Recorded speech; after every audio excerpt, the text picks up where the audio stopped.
Welcome to another eye-opening episode of the Skeptic Metaphysicians. I'm Will. And I'm Karen. And today we've got the pleasure of being accompanied by a spiritual mentor, an author, who's dedicated to guiding individuals through deep metaphysical journeys. I'm talking deep metaphysical. Deep. Yes. Like scuba diving deep. Way deeper than that. Ooh, that's deep. He deals in advanced techniques and mentorship programs for folks that are looking for genuine spiritual growth. And they're focusing on integrating metaphysical concepts into their daily life.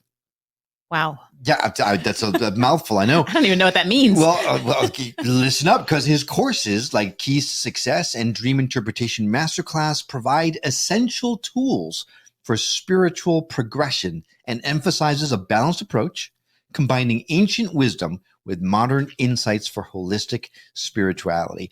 I don't want to talk anymore. Welcome to the show, Tarak Uday. How are you doing today? Thank you. I'm doing wonderful. It's a beautiful day. I'm glad to be here. It is a beautiful day. Really Every day that we're here is a beautiful day. Right. This side of the frost line's a good place to be. No question. All right. Well, then let's just get right down into it, because we tease a lot in the show intro, and no pressure, but we're looking for a lot of answers here, right? Okay. So you have an extensive repertoire of tools that you use as a spiritual mentor. Absolutely. The biggest question, though, because people who are listening to the show have heard a lot of spiritual mentors talk about what the best path forward is and that kind of stuff, but some of us are still, no matter how many times we listen to someone, there's the common hurdles that we face on this path to enlightenment. So what would you say are the most common hurdles, and how can you personally guide people through those? Yeah, I would say the most common hurdle is probably willpower, someone having the willpower to actually do the work, because it's very easy to listen to podcasts and watch videos and read books and things, but to then take time out and carve out time, a lot of time, to really put things into practice and to stick with it for extended periods of time, enough to really see results, is probably the biggest. And then with that, definitely concentration. Concentration, I feel, is one of the biggest tools that is so lacking in people's spiritual practice. And it's so simple to build.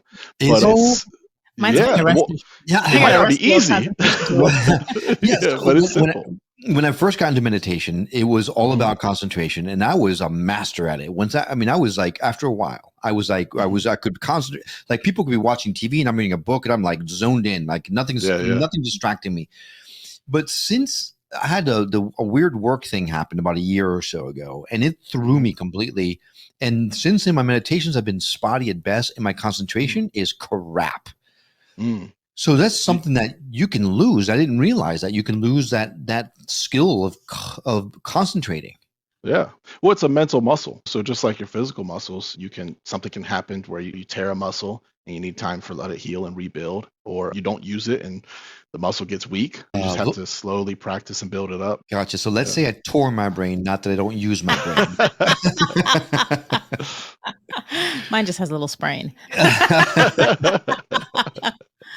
Yeah, how do you do mental exercise? I mean, when you say that, I'm like, oh, you just do a bunch of math problems. I can do that. But this is a different type of mental exercise. What does that mean?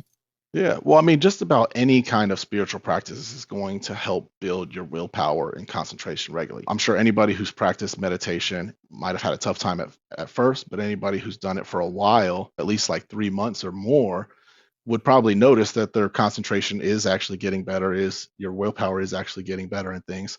But when you have a specific exercise just for the willpower or just for concentration, then that's how you really exercise that muscle. And for example, what I teach is a Tritaka concentration exercise, where you just place your attention on a candle flame and hold your attention there. And as soon as you realize you're distracted, you acknowledge that with a little tick mark on a piece of paper, bring your attention back and hold it there. And you just repeat that over and over for 10 minutes every single day, and do it for 10 minutes once a day, every day, for the rest of your life. But start with 90 days.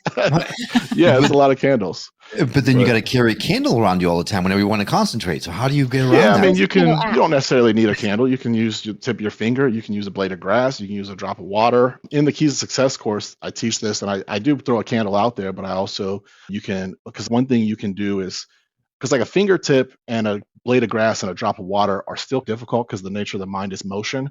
And so that's very still. So it's going to be like going to the gym and, hey, bench press this 220 right here. Well, start me out with something light. So that's why like a candle flame is nice, because there's a little motion to it. So if you're out traveling or something, just spend 10 minutes in a park looking at a cloud or one leaf blowing in the wind a little bit. There's a little bit of motion to that. Or you can just go to the faucet and drip a little bit of water. Just get a little tiny water drip, maybe one every 2 or 3 seconds. So you have time to watch the drop form and watch the water drop actually drop. And so there's a little bit of motion to it, but there's also some stillness to it. So you can do all type of things like that. Or the second hand on a clock. I mean, most people use digital clocks now, but yeah, or like you say, you use an app.